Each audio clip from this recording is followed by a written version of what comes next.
you had to have 2 flat roofs.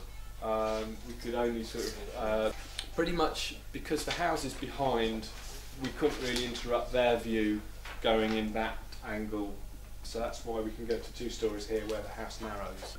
The predominant factor we wanted to spend our money was on insulating it.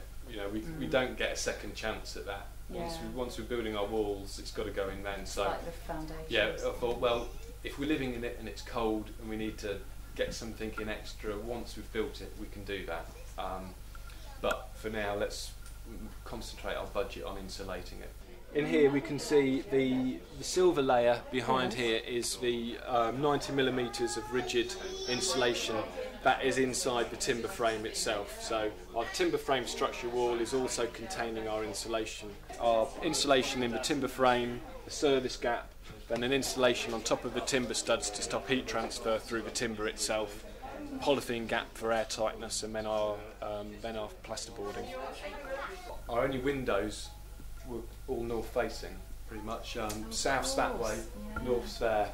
We were never going to get much heat or light in from that face, but we were still going to design as much as we could to a passive standard. So that's where the skylights came in, really. It's like, well, you know, where else are we going to get light in? So that little corner where our patio is, again, south facing. Although we're in the ground a bit, we still, you know, we get some light in and heat in through there.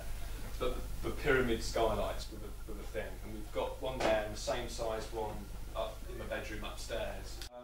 What that does is, in the shower room down at the bottom there, we've got a bathroom the same position as that shower room off the bedroom upstairs, and we've got another point just above the cooker here.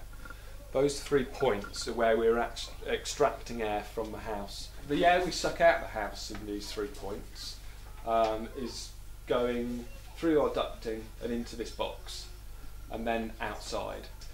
That box is also pulling in air, fresh air from outside, and bringing it in.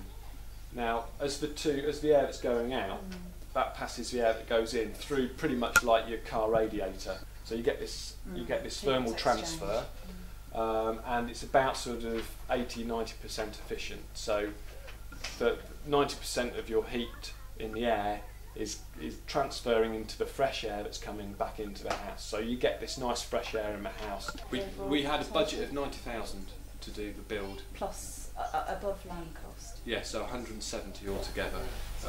And did you stick to budget? Yeah, but wow. But pretty much. I mean, there's a lot of free labour, help from friends, family, and things in that. So yeah.